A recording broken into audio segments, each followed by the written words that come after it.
आज की सभी खबरें सीधे पॉइंट पर।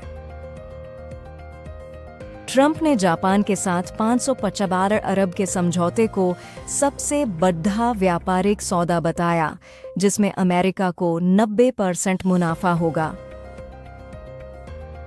मॉर्गन स्टैनली के अनुसार भारत 2028 तक तीसरी सबसे बड़ी अर्थव्यवस्था बनेगा और 2035 तक 10.6 ट्रिलियन तक पहुंचेगा। आंध्र प्रदेश SIPB ने RSB से 216 करोड़ के नए निवेश और 50,600 नौकरियों को मंजूरी दी। वीनस विलियम्स ने इतालवी अभिनेता एंड्रिया प्रीटी से सगाई की पुष्टि की। शाहिद कपूर की छत्रपति शिवाजी महाराज बायोपिक रद्द, डायरेक्टर अमित राय ने सिस्टम को क्रूर कहा। ब्रैड पिट की F1D मूवी ने भारतीय बॉक्स ऑफिस पर 800 करोड़ का आंकड़ा पार किया, जिसमें एक वापसी करने वाला रेसर एक संघर्षरत टीम को सहारा देता है। जुए में हारने के बाद क्राइम शो से प्रेरित होकर BSF का जवान खिलौना बंदूक से दिल्ली के ज्वेलरी स्टोर में डाका डालता है। तनुश्री दत्ता ने इंस्टाग्राम पर एक वीडियो शेयर कर घर पर हो रहे उत्पीड़न का जिक्र किया। गाजियाबाद में नकली दूतावास का भंडाफोड़, लग्जरी गाड़ियां और डिप्लोमेटिक गियर जब्त।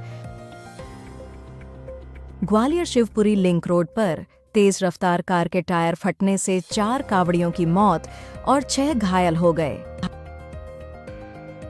महाराष्ट्र सरकार ने बॉम्बे हाई कोर्ट से कहा कि 2025 गणेशोत्सव में सिर्फ कृत्रिम तालाबों में ही घर के गणपति विसर्जन की अनुमति दी जाएगी। इनॉक्स विंड को थेरामैक्स समूह की कंपनी फर्स्ट एनर्जी से तमिलनाडु में 61 मेगावाट का ऑर्डर मिला है। महानदी जल बंटवारे पर ओडिशा के सीएम ने छत्तीसगढ़ के साथ मिल बैठकर केंद्र की मदद से सौहार्दपूर्ण समाधान का प्रस्ताव दिया। कुर्रम जिले के कबीलों ने 1 साल के लिए अमन समझौते पर दस्तखत किए। भारतीय डॉक्टरों की विशेष टीम ढाका में विमान दुर्घटना के पीड़ितों का इलाज करने के लिए पहुंची। केंद्रीय खाद्य प्रसंस्करण मंत्री चिराग पासवान ने कहा कि प्रोसेस्ड फूड सेहत के लिए खराब नहीं है। गलत धारणा को दूर करने के लिए समिति बनी है। भारत के पास 50.2 lakh tonne rare earth elements REO का भंडार है। भारत ने 5 साल बाद चीनी नागरिकों के लिए टूरिस्ट वीजा फिर से शुरू किया। 2020 के गलवान झड़पों के बाद आया यह फैसला। गुजरात ATS ने अल कायदा in the Indian subcontinent AQIS से जुड़े 4 लोगों को पकड़ा। मणिपुर के 77 वर्षीय पद्म श्री सम्मानित थिएटर आइकॉन रतन थियम का लंबी बीमारी के बाद निधन हो गया। PM मोदी के ऐतिहासिक UK दौरे पर भारतीय प्रवासी उनका स्वागत करने को तैयार हैं, जो मुख्य रूप से FTA पर हस्ताक्षर और व्यापक रणनीतिक साझेदारी के नवीनीकरण पर केंद्रित है। भारत का मोबाइल फोन निर्यात 10 सालों में 137 गुना बढ़कर 2 लाख करोड़ रुपए हो गया। शंघाई AI लैब अमेजन बंद कर रहा है, FT की रिपोर्ट के अनुसार। माइक्रोसॉफ्ट शेयरपॉइंट हैक में अमेरिका की परमाणु हथियार एजेंसी भी निशाने पर थी, लेकिन कोई संवेदनशील या वर्गीकृत जानकारी नहीं चुराई गई। अलीबाबा ने अपना सबसे उन्नत AI coding model Qwen 3 coder open source launch किया है। जेजू एयर क्रैश की जांच में पायलट की गलती का इशारा, जिससे परिवारों में नाराजगी है। एयर इंडिया एक्सप्रेस की एक फ्लाइट तकनीकी खराबी के कारण कालीकट से उड़ान भरने के 2 घंटे बाद वापस लौटी। इस्तांबुल में रूस यूक्रेन की तीसरी शांति वार्ता शुरू होगी, जिसकी अगुवाई व्लादिमीर मेडिंस्की करेंगे।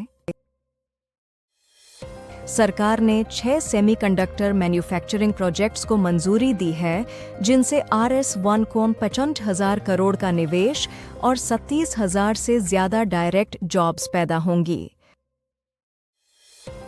अहमदाबाद से दीव जाने वाली इंडिगो फ्लाइट तकनीकी खराबी के कारण टेक ऑफ रद्द, सभी यात्री सुरक्षित।